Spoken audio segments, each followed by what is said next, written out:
Well, good evening, everybody, and welcome to the inaugural event of the NASA Connection. My name is John McKinnon, and I'm a NASA Solar System Ambassador.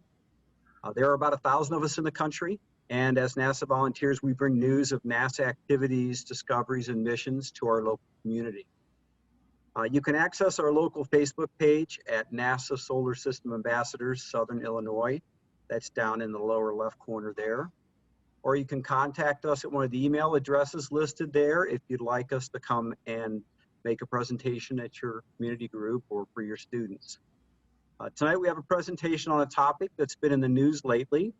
In the last few weeks, NASA released evidence for water on the Moon and Mars, and we know of other places with water, as our presenter prepared tonight. Thanks to the St. Louis Academy of Science and to Dr. McKinnon for their support of this event. And here is Rose Jansen with the Academy to share some information about the Academy and introduce our speaker. Okay, good evening, everybody. As John said, my name is Rose Jansen. I'm with the Academy of Science St. Louis, and we're very pleased to be partnering tonight with the NASA Solar System Ambassadors to bring you tonight's NASA Connections seminar, Oceans Ahoy, NASA's plans to explore the subsurface seas of the outer solar system's icy satellites. For those of you who aren't familiar with the Academy, I'm going to take just a moment to tell you a little bit about who we are. We're an independent science organization supported entirely through community contributions. And at venues throughout the region, we connect science and the community through free and or very low-cost public talks and science seminars, workshops and trips and tours that feature scientists and engineering professionals of both national and international renown. In addition to advancing the public understanding of science, it's our mission to inspire the next generation of scientists and science advocates, which we do by offering a full array of free and low-cost opportunities expressly for teens, such as our Teen Science Cafes, STEM Teens Youth Leadership Council, Junior Academy of Science, and the Regional Academy of Science St. Louis Science Fair and Honors Division. The Junior Academy is a pre-professional STEM membership organization for students from the full range of academic backgrounds in grades 6 through 12. It offers hands-on opportunities in science, engineering, and medicine. Teens can attend unique behind-the-scenes explorations of leading engineering, technology, and science labs of our region, and participate in field opportunities and challenging and engaging science competitions, now all offered virtually online. And Junior Academy members make real-world connections, meeting top STEM professionals. You can find more information on the Junior Academy and all of our community-wide science events and programs by visiting our website at academyofsciencestl.org. You may also visit us on Facebook, Instagram, or Twitter. You can sign up to receive Academy e-news on our website, again, at academyofsciencestl.org. Or jot your email address down in the online program survey, which will pop in the chat a couple times this evening before you leave. I do want to mention one event that you might have an interest in attending. On Wednesday evening, December 2 at 7 p.m. via Zoom, you can join us for Black Bears in Missouri with Laura Conley. She's a fur bearer biologist and resource scientist with the Missouri Department of Conservation. This event is free, it's open to the public, and you can register for the Zoom link to join on our website, again, at academyofsciencestl.org/events. So with all of that said, I'd like to introduce our speaker this evening, Dr. William McKinnon. Dr. McKinnon earned his undergraduate degree in Earth and Planetary Sciences from MIT and his Ph.D. and MS in Planetary Science and Geophysics from the California Institute of Technology. He is a former research associate and senior research associate with the Lunar and Planetary Laboratory at the University of Arizona. And he is currently a professor of Earth and Planetary Sciences in the Department of Earth and Planetary Sciences and the McDonnell Center for the Space Sciences at Washington University in St. Louis. Dr. McKinnon is also a NASA New Horizons Mission co-investigator and the Geology and Geophysics Investigation Deputy Team Lead for Pluto Underground. His research focuses on the icy satellites of the outer solar system and the physics of impact cratering. He explores the origin, structure, evolution, and bombardment history of outer planet satellites and Pluto. This includes understanding the relative importance of large impacts, orbital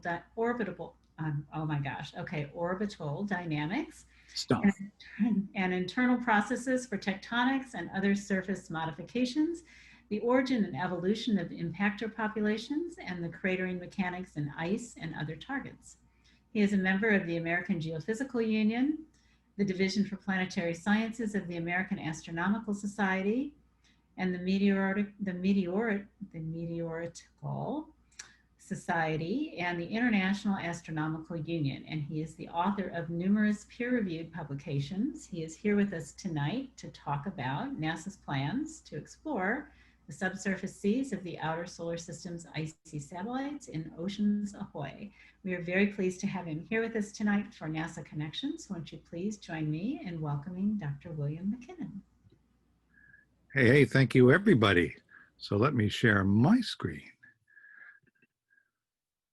And let me do one thing. Okay, that's good.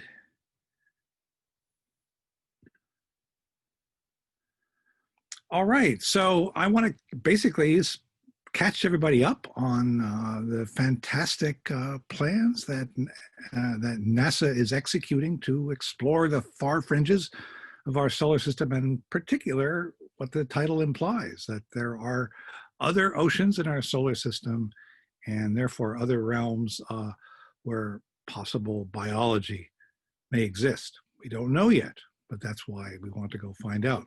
Now, everybody is familiar with the Earth. The Earth is 70% covered in water, so it's the ultimate ocean world. But there are others, or at least we suspect in some cases and actually know in others. Here to scale are several icy worlds which are either known or suspected to have subsurface oceans. And I say subsurface because in the outer solar system, it's cold. So the surfaces are solid ice, but water is denser and it can live underground, basically, where it's warm. 3 of these are moons of Jupiter, Callisto and Ganymede, going clockwise around, and then up Europa over here. 2 are moons of Saturn, big old Titan with its atmosphere, and a little tiny Enceladus up here, which I want to talk about. One's a moon of Neptune, and one is the king of the Kuiper Belt, Pluto. Europa and Enceladus are the 2 moons for which we have the strongest evidence for subsurface oceans. And I'll talk a little bit about that as I go on. In fact, I would say everybody in the planetary community, everybody at NASA already believes that the oceans are there, but belief is not really the right word. We know they're there. What we want to do is we want to explore them. Europa is first up on the docket for tonight. Of course, this is the bright ice-covered satellite of Jupiter. I think many people have heard of Europa by now. They even may have heard of the mission that NASA is going to fly to Europa called the Europa Clipper. They may have seen pictures taken by the Galileo mission in the 1990s, or even Voyager pictures, in which case this is one of those back in the 1970s. It's bright and icy. As we zoom in, this is a real picture. You can begin to see that there are details on the surface of Europa. There's a great red spot in the background and the shadow of another of Jupiter's moons, Io. If we go all the way in, you see that there's all sorts of unusual patterns on Europa's surface. What is it made of? It's made basically of water ice. We can tell that from its spectral signature. But the thing is, you know that ice isn't red or brown. So in St. Louis, if you want red or brown or black ice, you have to mix stuff in with it. So this is the real question. It's like, what is this other stuff? If you look on the right, you see Europa as a whole. What you don't really see is a lot of impact craters like we see on our moon. There is one that's very obvious right here, but in general, there are very few craters on Europa. It's a very young surface. It's an active surface geologically. So the white box, we're going to blow it up. You see kind of X marks the spot. Below the X, kind of down here, is a region that is so messed up, we give it a special geologic name called chaos. Let's look close in at that. Close in. You can actually see Europa's icy discolored surface seems to be disrupted. And if we zoom all the way in fact, I'll show, I'm going to come into like this part right here. And we come in like that. You can see basically it looks like pack ice on the Earth. Pieces of an ice crust that have shifted and broken apart. You can reassemble a lot of this stuff, and it's sort of like separated by what looks like kind of frozen mush.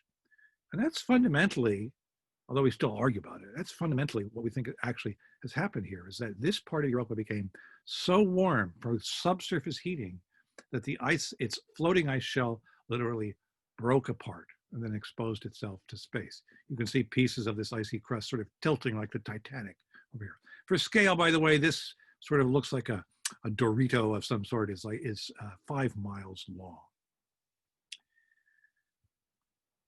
If we look at a color picture of this stuff, and here's that same chip over here, it is brownish. Ice is not brown. So when this shell broke apart, what discolored the ice?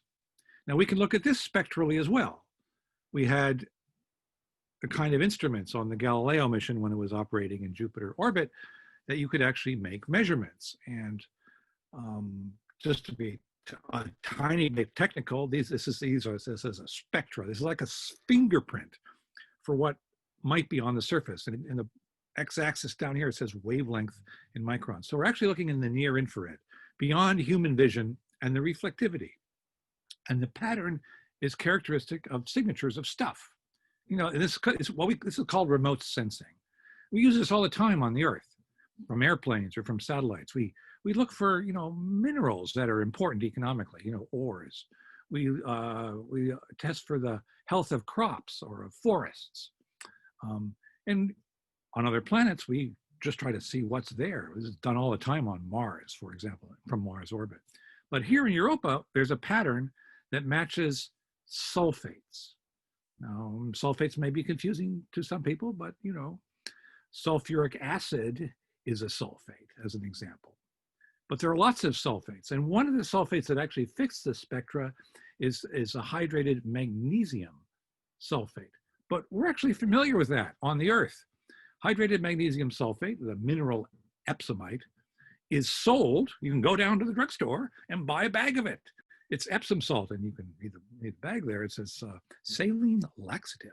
So Europa is not only an ocean world, but it may also be constipated. Or, well, maybe not. There may be another explanation, and my friends of mine, colleagues at the Jet Propulsion Lab have done a very interesting experiment. But before I tell you about that experiment, let me tell you about something else about Europa. Europa orbits Jupiter, the biggest planet in the solar system. Jupiter has tremendously powerful magnetic field and tremendously powerful radiation belts. I'm sure many people have heard of the Van Allen radiation belts around our Earth. Jupiter has radiation belts too, and they're basically like the Van Allen belts, but they're on steroids. So Europa is an airless body bathed in intense radiation. And what that does, these are particles that hit the Europan surface and they ping off atoms. And then we can observe those atoms astronomically. And atoms that we can see are things like sodium, Na down there in the words, and potassium, K, if you remember your high school chemistry. So these are common atomic components of salts: sodium chloride, NaCl, potassium chloride, KCl. The two of them are often used, you know, to keep the roads free in the winter of ice. So the possibility that there's actually salt on the surface, regular salt, table salt, sea salt, if you like.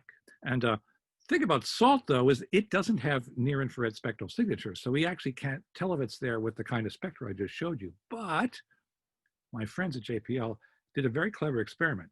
One of the things they can do, they took common salt, and it's in this little cup here, and they zapped it with lots of radiation. It turned brown. Why does that happen? This is actually an old trick. People who sell gems use radiation to alter the colors of the gemstones they sell all the time. But you can take ordinary clear white table salt and you can make it brown by radiating it. What it does is it pushes the sodium and the chlorine atoms out of position in the crystal lattice, and you end up with what are called color centers. So a simple explanation for why there's brown stuff on Europa may simply be that there's salt on the surface that got irradiated. Where does salt come from? From salty water. We actually see even more evidence for the eruption and flow onto the surface on some of the very youngest parts of Europa. I should say there are a few craters there, and when we estimate how often Europa gets hit with a comet or an asteroid, we end up with an estimate that this overall surface age is not billions of years, not hundreds of millions of years, but it's maybe 65 million years plus or minus some amount. Now that sounds like a long number of years for a human lifetime, but for geology, that's pretty short. 65 million years ago, the dinosaurs were taking their last breath. So that's sort of how young Europa's surface is. And so we think these areas right here, Thera and Thrace Macula, which just means spot in Latin, are very recently active, some of the most recently active parts of Europa. But actually, I'm going to follow my cursor here. I'm going to zoom right in. This is the best color we have of it, but we can look at the best black and white. And this is typical of the Galileo kind of data we have. You'll notice that parts of this image seem fuzzy. That's because it's their lower resolution. But the parts that are really crisp and clear are high resolution. And you can really see, like, it's almost like someone poured dirty water onto a concrete surface and it's staining. So that's what we think is actually going on here. So let's get back to the big question. I made this claim that Europa has an ocean. The reason we know this is because the gravity that we've measured by spacecraft tells us that the outer part is very low density. It's either water or ice or some combination. But the kicker is that we can measure the changing magnetic field around Europa, and Galileo did this when it was operating, and the signature it got was indicated that near the surface of Europa, it was electrically conducting. It was literally electricity was flowing in it that is being generated by the pulsing magnetic field from Jupiter. This won't happen in rock, this won't happen in ice, but it will happen in salty water. So that's why we think there really is an ocean. And of course, the fact that there is an ocean means that the ice is floating and can do all this fantastic geological stuff that I just told you. And this is a picture in the background of black smokers at the Earth's seafloor, where energy is coming out of the ground and heating up water to tremendous temperatures. And then there's minerals that are dissolving and then precipitating in these black clouds. And these are, even in the deep sea, out of the range of sunlight, are areas where life thrives on our planet. And that's why everyone is interested in ocean worlds, because this kind of geological activity is possible. We don't know it's happening, but it's possible on these worlds. And we want to know, are these oceans habitable? And if so, are they inhabited? This is the secret.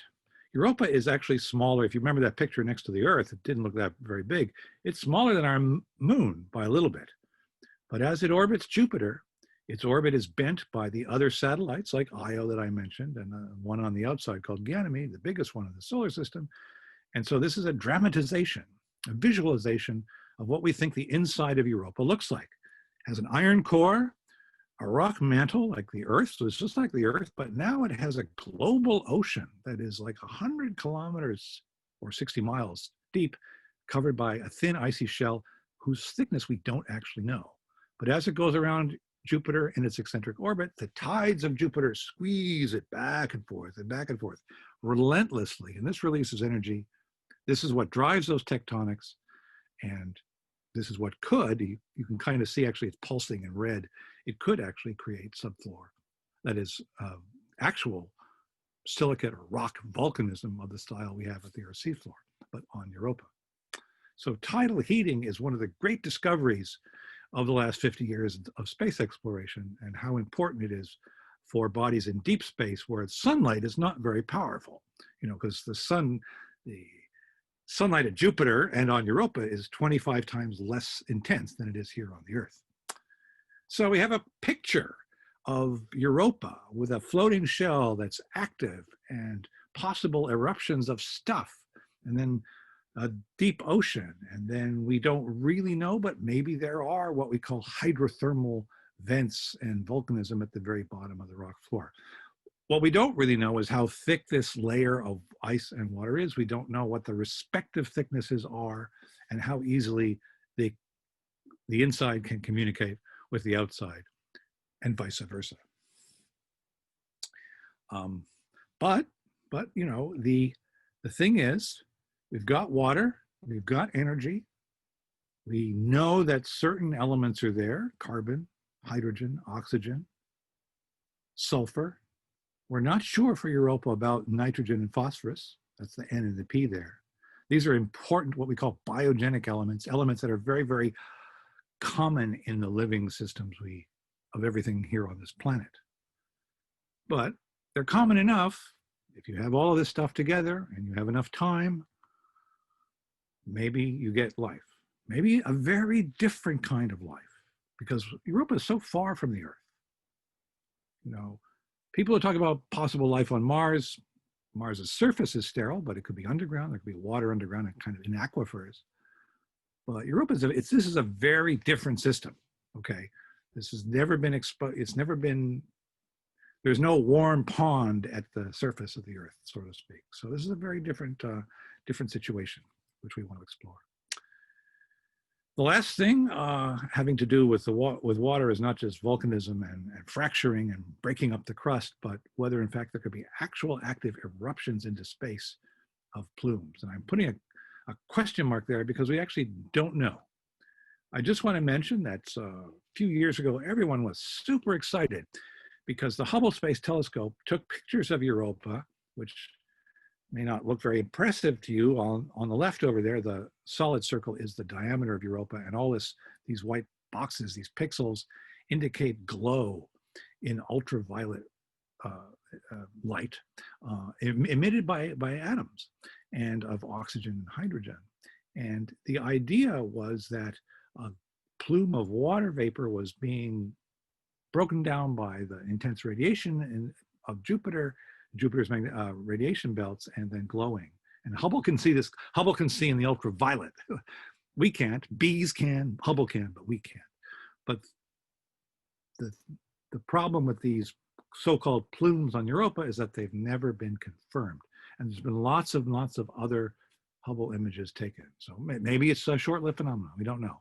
There are other reports of other kinds of phenomena that are consistent with plumes, but the jury is still out. And I'll bring up plumes again as to why we think it's so interesting and, of course, helpful to explore in just a couple of minutes.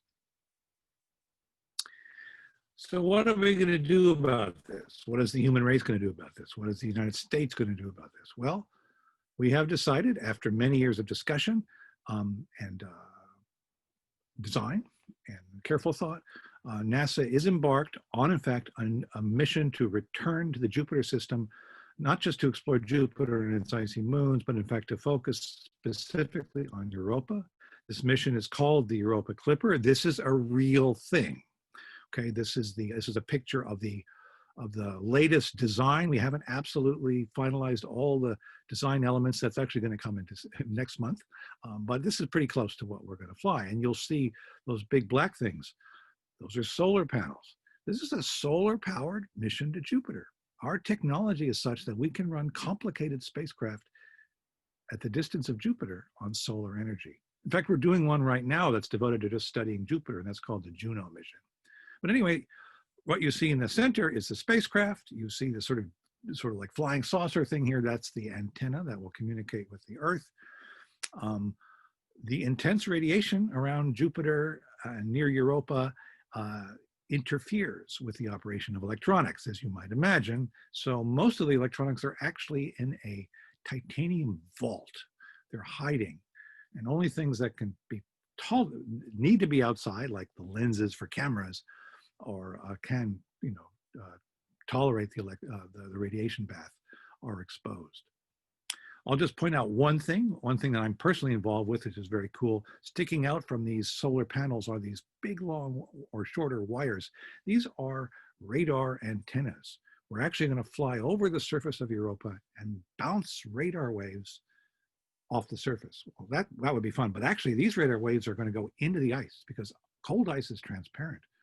We can actually see the bottom of the ice cap of Antarctica and Greenland, even the bottom of the ice caps of Mars with radar. So we're going to do the same thing at Europa. We're going to find out how thick that ice is, whether there's bodies of water inside the ice shell, where it might be thin, where some future mission that somebody in this audience might be involved in could actually return to Europa and try to get into that ocean.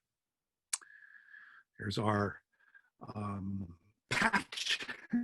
And we call it a clipper, named after the historical clipper ships. In the final days of the age of sail, when basically to get goods from one port to another, these clipper ships would basically race to beat the railroads, let's say across America, but they would sail around South America and all the way from New York to San Francisco and try to get there first. We are going to try to send the Europa Clipper on a fast clip, if you like, to Jupiter on a rocket called the Space Launch System, which is still in development, but it's a very powerful rocket. It's basically equivalent to a Saturn V. Its first launch is scheduled next year as a test, and it's actually mostly designed to send people to the moon, back to the moon, but it's also in line to launch the Europa Clipper. I'm not going to bedevil you with all the details about what's going to go on, but our mantra in this mission is to explore Europa and to investigate its habitability, to investigate what's going on in its ice shell, how thick it is. Are there in fact internal bodies of water that might be connected to the activities of those chaos region?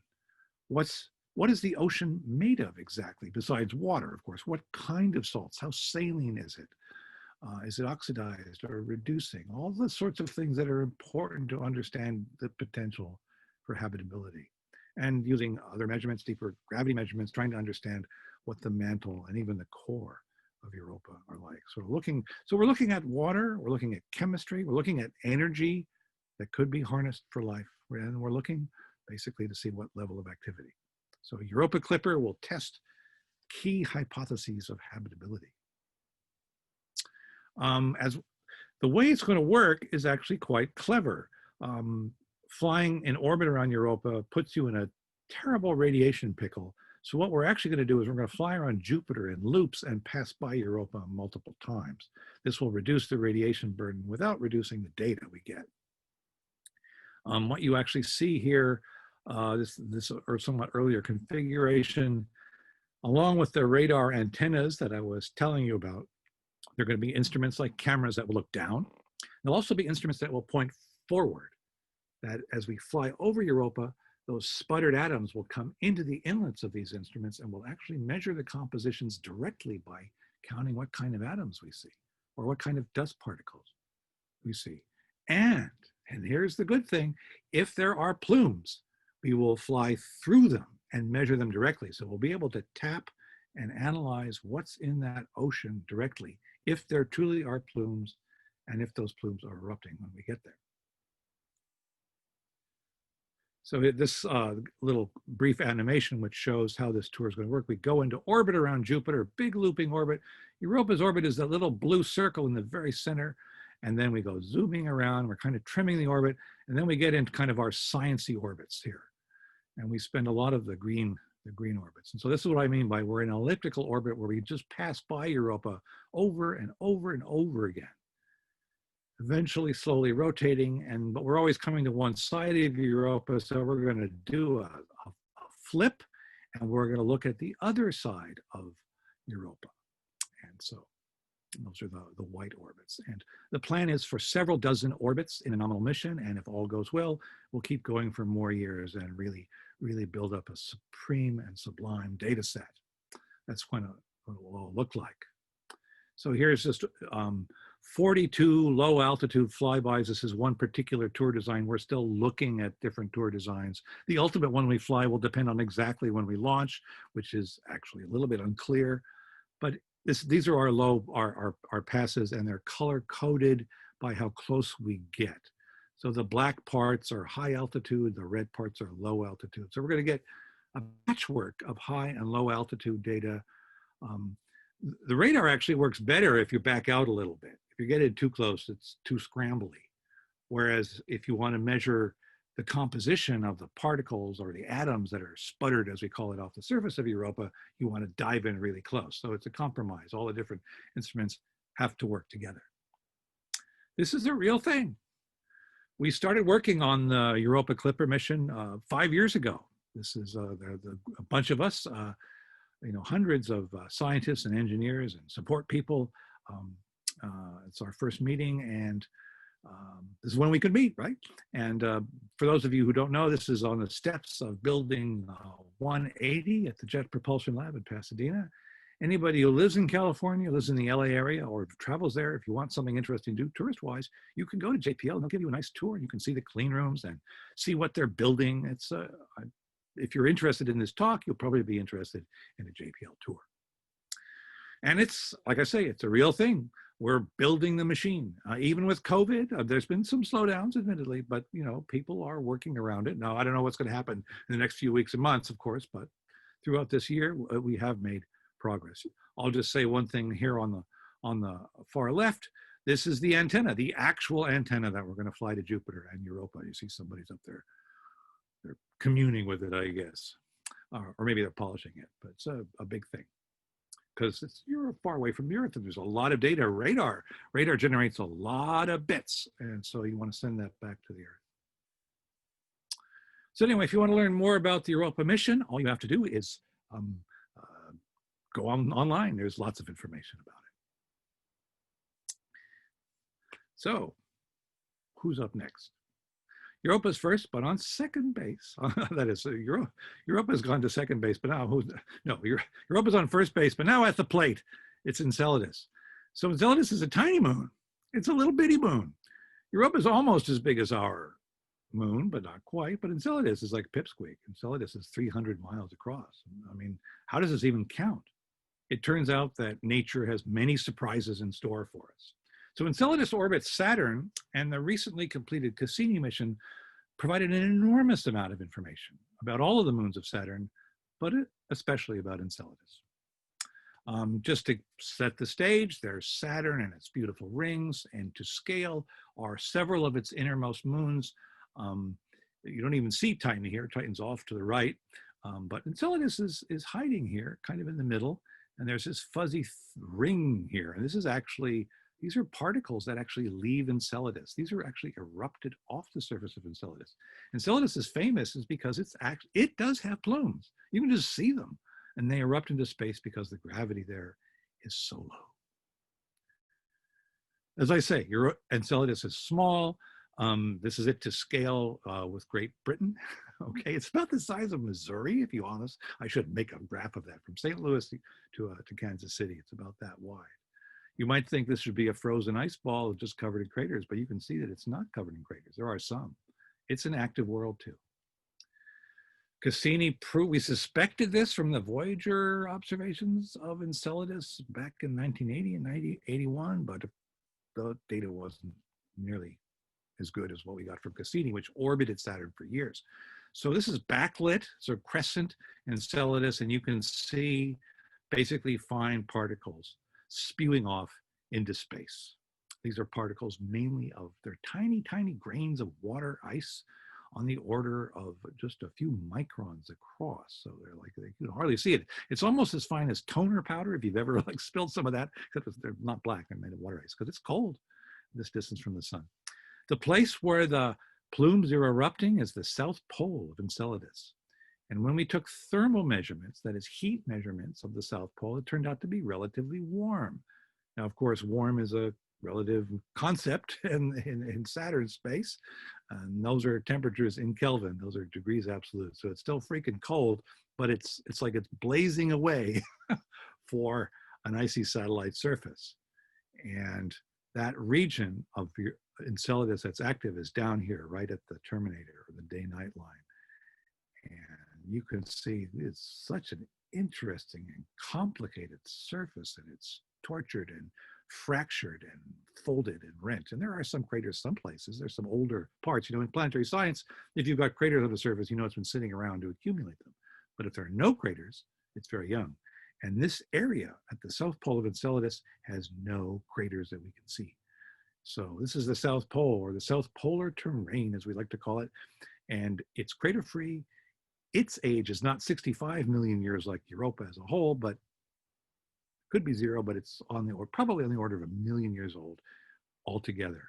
And you can see these maybe four great valleys that stretch out across the surface. And it's a small body. So these valleys are only 35 kilometers, or if you like, 20 miles apart, We call these the tiger stripes because it's cute, like a tiger has scratched the surface of Enceladus. But the vapor that's erupting into space comes out of these fissures. These fissures then connect to a subsurface reservoir of water, which turns out to be a global ocean. I'll also say that we've made high resolution thermal measurements of the tiger stripes, and the heat that was seen at low resolution, if I just go back, you see up at the top there, just a sort of splotch, actually turns out to resolve on those tiger stripes exactly. And down in the tiger stripes, the temperatures are because they're much smaller in area, they're actually much hotter. They're not as hot as water ice melting temperatures, but they're a balmy, maybe minus 100 degrees centigrade. No worse than, the South Pole of our planet on a winter's day. And these have been given names after the great cities of the ancient Near East. And this is, again, a forward scattered image of these erupting plumes of fine particles. And like I say, if you were actually standing there, you would not, I think the human eye, you might actually not see it. You have to kind of take a long exposure to see this stuff. So we have lots of high resolution images. This terrain has been created by forces having to do with the eruption of this material, and the stuff's been squeezed and the surface has been folded. And I'm going to zoom right in on this particular tiger stripe called Baghdad, and this a stereo digital elevation map which shows the corrugated sort of ropey texture next to these fissures, which are only like a couple of less on the order of a mile or so wide. But we think they actually go all the way down to the ocean, which is actually not that far down, as I will tell you in just a minute. Here's some, maybe it's a little bit much for the mind, but high resolution images of the folded terrain around the tiger stripe. This is all water ice that is grossly distorted. You can even see the individual blocks and fractures on Enceladus' surface. If you actually look at a tiger stripe, it looks more fuzzy. That's because the particles are falling out of the sky. It's kind of like snow. Again, there's no actual atmosphere there. These little particles can fly unimpeded out into space, or if they're too heavy or they're not moving fast enough, they come back down and they coat the land. We've flown through these plumes. This is what we want to do at Europa with the Clipper, but the Cassini spacecraft flew through these plumes. Now, we didn't know these plumes existed beforehand, so the instrumentation wasn't designed really for this, but it was repurposed, and we got some really cool data about the stuff that's inside these plumes, mostly water, but other simple chemicals like methane, CH4, ammonia, NH3, Mr. Clean, carbon dioxide. And although we can't tell exactly what they are, these are the atomic masses of the materials that come out, we think that they're organic materials. That is, things made of carbon and hydrogen and other stuff like nitrogen and oxygen. Great news from just a few years ago is that Cassini was in orbit long enough to take lots of pictures of Enceladus, lots and lots of pictures, and you can register these pictures precisely. You could actually see that the body of Enceladus didn't just face Saturn as it orbited Saturn, the way our moon does, but as it circled Saturn, it would rock back and forth or librate. And this rocking back and forth meant that the outer part of Enceladus, its ice upper part, wasn't grounded. It wasn't connected to the rocky interior of the body. So we now know that Enceladus has a global ocean. This is a fact, a science fact. And in fact, the amount of rocking depends on how thick that ice shell is. And that number turns out to be an astonishingly low 20 kilometers on average. So we actually know more about the thickness of the ice shell on Enceladus than we do on Europa. In order for that shell to be that thin, we have to, tidal heating is the key, because Enceladus, like Europa, is being tidally heated. Its orbit is out of round. It's being kept out of round by a resonance with the next big moon out called Dione. So that continually needs Enceladus and supplies heat. But nobody estimated that the ice shell would be so thin. I've done this kind of work, and I didn't think it would be that thin. I thought it would be several times thicker, up to 60 kilometers. But something's going on. And the gravity field and all the information we have is actually telling us that Enceladus has not only just a rock core surrounded by an ocean, but that rock core is spongy. It's porous. And cold water from the ocean, because the ocean's in contact with ice, flows or filters into the interior and gets squeezed in the sponginess. And it's a geological sponge. It's not as spongy as a sponge in your sink, but that it's needed, and the water heats up and it is venting at the South Pole. And the shell is very thin there, maybe only 5 kilometers. We've flown through these plumes with higher fidelity, if you like, and we can actually measure that atomic hydrogen is coming out of these vents or through the cracks, if you like, of Enceladus' surface. Now, of course, hydrogen is a component of water ice, and so it was always expected to see hydrogen, but they very carefully did measurements to take into account the water part. There's actually native hydrogen. And that means there's some kind of chemistry, what we call hydrothermal chemistry going on down below inside Enceladus. So this is a paper, I'll just read you the title. Cassini finds molecular hydrogen in the Enceladus plume. This is in the journal Science, right? The biggest, most prestigious journal in the US. Evidence for hydrothermal processes. That is hydro and thermal, water and heat. There's hot rock and water, and hydrogen is being produced. It could be produced being chemically, that's fine, but it could also be produced biologically. Or even if it's just being produced chemically, hydrogen is an unstable kind of thing, and it's food. It's food for microorganisms. If there are microorganisms, we don't actually know. But there's more.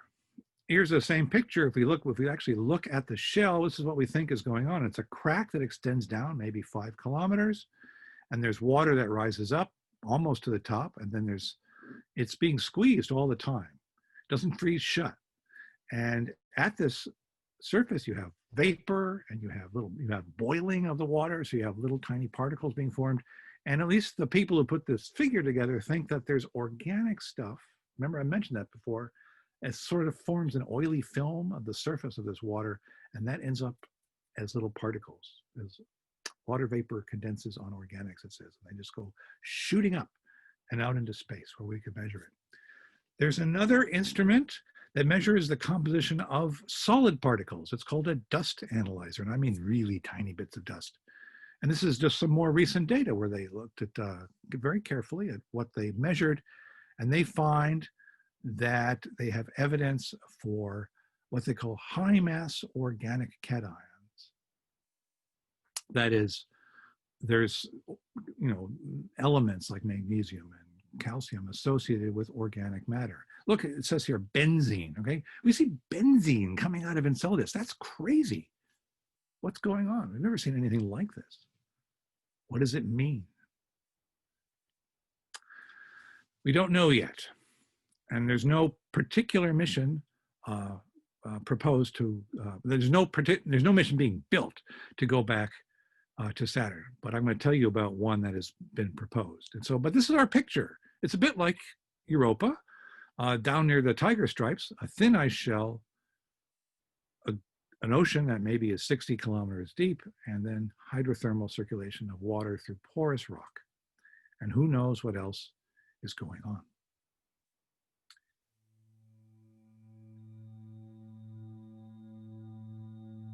This is about a 2-minute video which illustrates a kind of mission that we might fly someday to Enceladus.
So obviously, one way to figure out if there's any life on Enceladus is to sample the plume and fly the plume particles back to the Earth.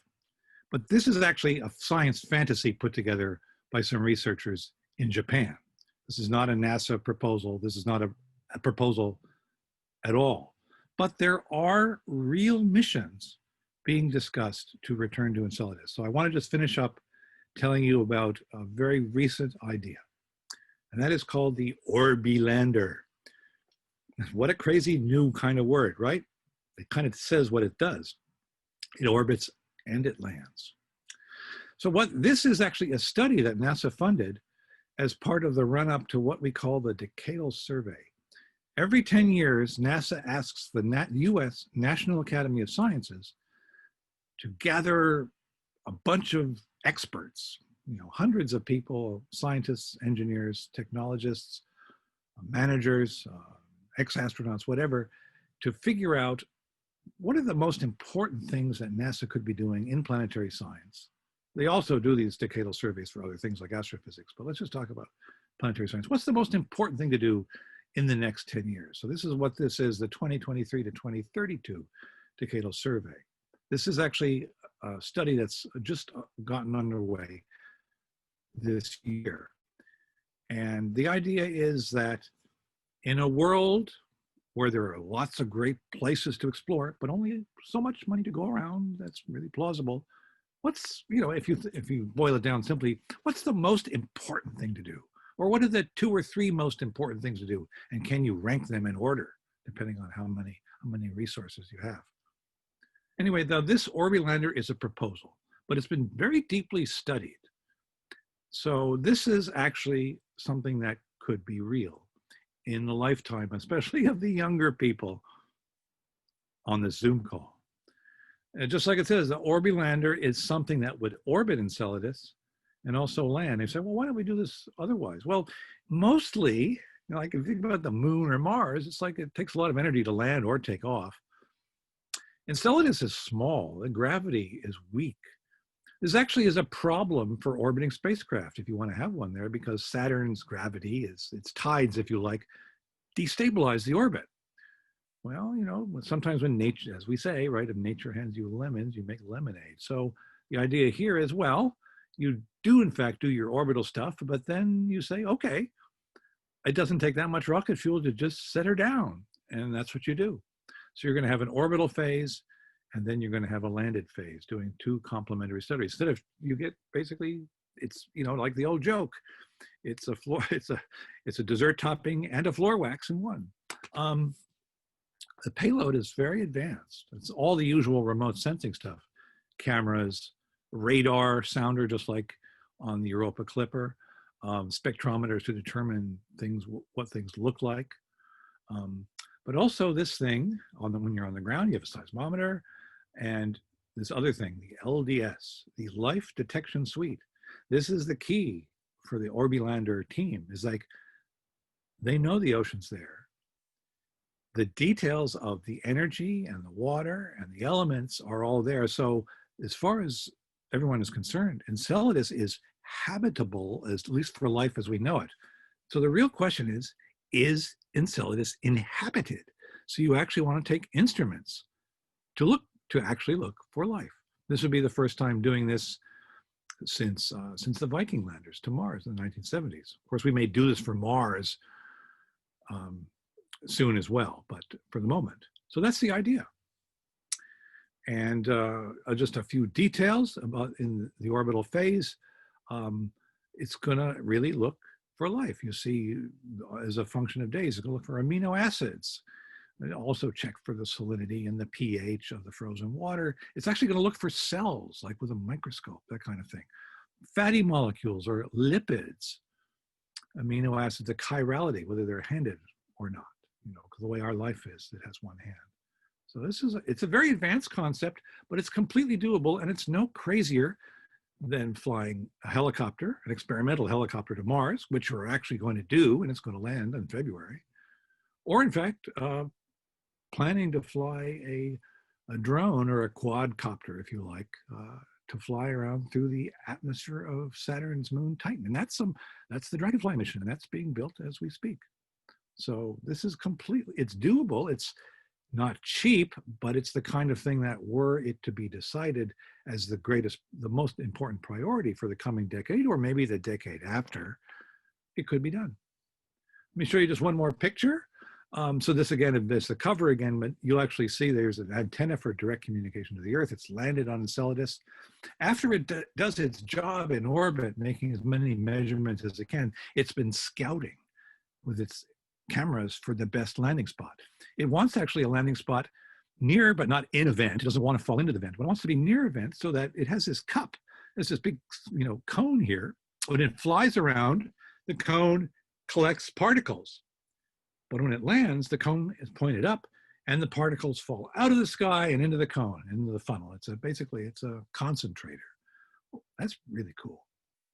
Anyway, so that's a possibility. In the study, this is a mission not for the next few years, but for the middle of this century. But when you plan for missions in the outer solar system, you have to plan ahead. We started working on, or agitating, or thinking about getting back to Europa based on the Galileo results in the late 90s. And now it's 2020, and we still haven't launched, but it's getting closer because we're actually building the Europa Clipper. So as for the rest of these objects, well, we don't know yet if they truly have oceans, but they're beyond the docket for future years. And with that, I'll say thank you. Thank you, Dr. McKinnon. That was great. I'm happy to take questions, of course. Yeah, if you have questions and you want to go ahead and type your questions in the chat window, then I'll go ahead and moderate those so Dr. McKinnon doesn't have to scroll through the chat window. So first question is, how does it detect vents? For Enceladus, you can just see them. You actually you see the stuff coming out of the, that's what I mean by vents. Go forward, go back. These things, it's coming from those cracks. We can't see the cracks so much, but we can see the stuff coming out of the cracks. That's what I mean by venting. Okay. We have a question from Grant. He says, is there any life that is already known about in space? No. You ask any scientist and they'll tell you in a universe, in a galaxy of 400 billion stars with 10 billion planets and 100 billion galaxies, there is almost certainly life in the universe, if not in our galaxy, but we don't have any actual evidence for it yet. What we're trying to do, of course, is really examine the environments in our solar system where we think life could be. And of course, we're looking for life as we know it, life that's based on water, carbon, and that kind of thing. We don't have the answers yet, but eventually we'll learn enough about the subsurface of Mars or these ocean worlds to know whether they're either inhabited or were once inhabited, perhaps, and are no longer so. We have a question from Anastasia. She says, on the mission to learn more about Europa, will people actually go, or will it be a robot that goes on that mission? So if I go all the way back to our friend. Yeah, it's a long way to Jupiter. This is a machine. People are going by proxy because they're sending it's this, right? There's no people in this. The radiation is intolerable. And of course you couldn't, will people eventually go? Like if you ever watch a TV show like The Expanse and colonize the moons of the outer solar system, maybe, but not in this century. The plans, I think it's a big enough leap to send people all the way to Mars. But this is robotic exploration. These are our emissaries. They are our eyes and ears, and we send them out. This is from Juan. He says, I feel bad asking this, but what's the current planned endpoint for the missions once the spacecraft are decommissioned? Is the plan to try to crash them into the atmospheres of the gas giants? Don't take me wrong, I'm giddy with excitement about what these missions will uncover. That's a great question, and that has to do with the concept of planetary protection, because if we think these worlds are potentially inhabitable or even inhabited, we don't really want to mess them up. So we've sent machines to Jupiter and Saturn before, and in each case, when they were done, they were deliberately disposed of by plunging into the atmospheres of Jupiter. Galileo went into the atmosphere of Jupiter, and Cassini went into the atmosphere of Saturn. And that is the same plan here for the Europa Clipper. There's a possibility that you could crash it into another moon that we don't think is likely to ever have had life or will have life. And let's say the outer moon, Callisto. So that was considered at one point, but I think the present plan is to dump Clipper into the atmosphere of Jupiter. But we'll get, and also, well, there'll be very clean spacecraft going out there in case there's any kind of problem. But that's the plan. Sterile, when I say clean, I mean sterile. Right. We have a question from Mila. Is no one thinking about dropping a probe into the ocean?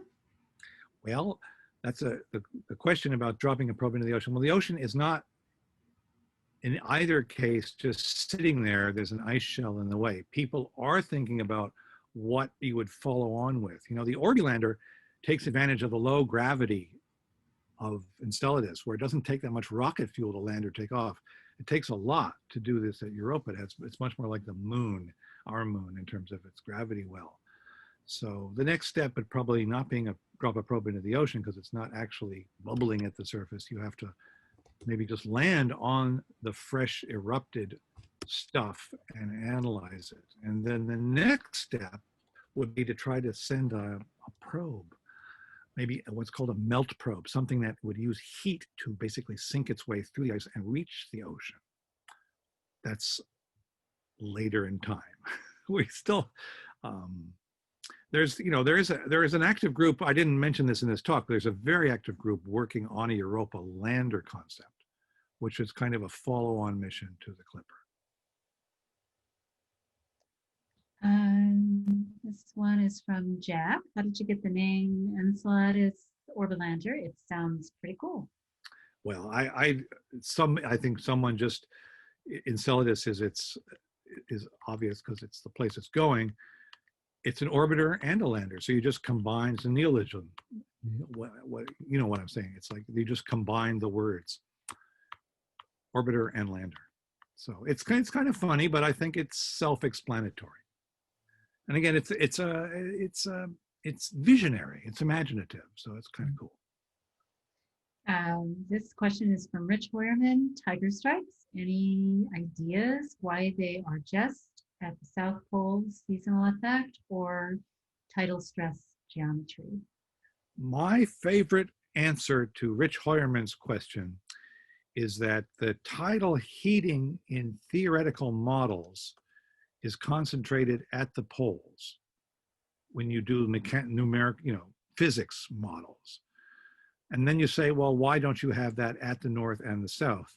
And the best answer I can come up with is that the south got there first. Once the shell became thin there and you began to erupt stuff, it stayed thin and it's concentrated the stress, and it kind of focused. It's like it focused the eruption in that one place, and the north just could never catch up. It's kind of like saying, why is this volcano at this location and not at another location? Once the magma is going in one direction, it's not going in another. But that's a question that people do like to argue about or discuss. This question is from Luca. How long will it take to get to Europa from Earth? That is the $64 billion question. Let me show you a slide. So one of the things I didn't tell you is like when we're going to get there is because I don't know. Usually when NASA plans a mission, they have a very clear idea about what rocket they're going to use, how long it's going to take, when it's going to land. Like I can tell you, you can look up on the internet when the Perseverance rover, the next Mars rover, is going to land. It's exact, it's precise, it's orbital mechanics. It is truly rocket science. For Europa, we have two possibilities. One plan is to launch in the year 2024, that is, spend a little more time building it, on the Space Launch System, provided that rocket actually works. It hasn't flown yet. It's a powerful rocket. It will get us there in 3 years. You'd arrive in the year 2027. The problem is we don't actually know whether it's going to work, or we might end up having to use all our SLSs as they're built one by one to launch astronauts into deep space or to the moon, which would keep delaying the Clipper endlessly. The other possibility is that we could put Clipper, we can, right now, we could put it on a Falcon Heavy, the SpaceX Falcon Heavy. But that is not as powerful, so you have to a different kind of trajectory. It's not direct, it's called MEGA, Mars, Earth, Gravity Assist. We would still launch in 2024, but we would pass by Mars and then come back towards the Earth and then get a gravity boost from both of those planets, and then finally arrive at JOI, which is called Jupiter Orbit Insertion, in the year 2030. So that's actually 10 years from now.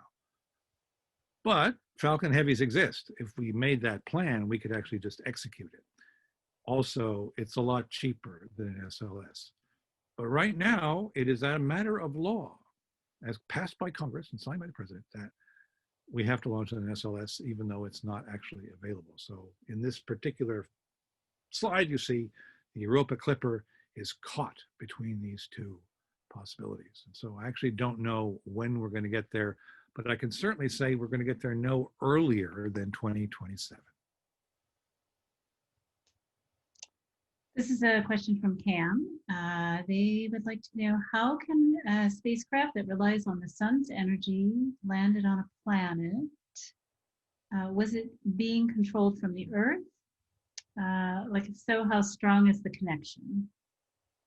Okay, so this is a largely autonomous. I mean, you have commands. It's kind of like the Pluto mission. You know, you send up a suite of commands to execute observations over a certain time period, and you get the data back, and you send up more commands in a block. The Europa Clipper doesn't land anywhere. It just orbits Jupiter until it's disposed of in the atmosphere. So it has a pre-programmed sequence of events that is continually updated as time goes on. If we discover a plume somewhere, we'll probably change the orbital plans.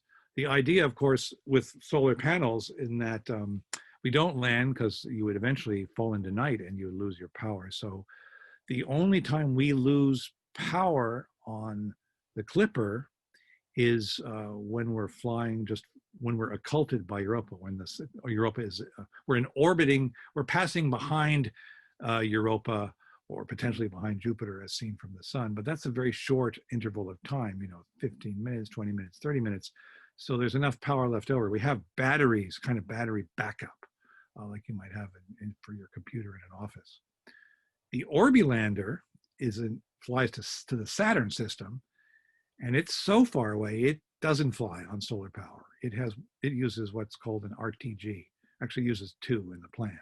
This is a radioisotope thermal electric generator. It uses the heat of decaying plutonium, non-fissile plutonium, to generate electricity through what we call it basically as an inverse thermocouple. So it can operate day and night. It's like the rovers on Mars, Spirit and Opportunity, they were solar powered, and one of them eventually failed because in a dust storm, its sunlight was cut off. Whereas the Curiosity rover and the Perseverance rover that's on its way, these are atomic powered. They have each has an RTG. So they don't care about dust storms, and they don't care about night, and they don't care about winter when the sun is low. Let's see. So we've got one more question. What are NASA's plans for further ocean world exploration? Well, NASA's plans are the Clipper. NASA's will consider the results of the decadal survey as to whether we go forward with something for Enceladus. There are monies are allocated to do research on these worlds, to do engineering research on potential instrumentation that could be used in the future to bring them up to a kind of technological state of readiness where they could actually be flown in space. There is right now competition for what calls the next Discovery class mission or missions that NASA will launch. These are much less expensive missions. There are 4 missions in competition in the present group. One of them is, in fact, an Ocean Worlds mission by definition. It's a flyby mission to Neptune's moon, Triton, which we suspect but do not know if it has an ocean. So in order to be relatively inexpensive, it doesn't go into orbit, it doesn't land, it doesn't do any of these things. It simply flies by once. And then onto the Kuiper Belt, the way New Horizons spacecraft did. So if that particular mission were chosen in this Discovery round, that would be another Ocean World mission by definition. Okay, does anybody else have questions? And I'll just add that, you know, you can find things out about the Clipper mission. You can even find things out about the Orbi Lander just by typing it into, you know, Google. Okay, I think that's the last question. We have lots of thank yous, and thank you, Dr. McKinnon, very much for tonight's talk. It was wonderful. Don't forget to fill out our online program survey and let us know what you thought about tonight's event, or if there are things that you'd like to hear about in the future, you can jot that down. If you'd like to receive e-news from the Academy of upcoming events, you can jot your email address down on the program survey. And thank you all for coming this evening. Well, it was a great pleasure talking to everybody. Yeah, thank you. I'm sorry I can't meet you all. I can't be in an audience. I really like it. Yeah, so lots of great comments. I think you can see probably most of them. Can I? What do I do? Yeah. I don't know where they are. Thank you, thank you. They're all in the chat. I'm pumped. Great stuff. Thank you for a great presentation. Amazing, awesome, excited about your Europa mission. Thank you so much. So, yep, thank you. Thank you everybody for joining us tonight. I think with that, we're gonna go ahead and log off in just a minute here. And you should have the link. I'm gonna pop it in the chat window one more time to the survey. Whoops, I did that just to one person. Let's see, let's send it to everybody. Here's the link to the survey. So if you could take a couple minutes to fill that out, we would really appreciate it. Thanks so much for joining us, and we hope to see you again. Good night, everyone.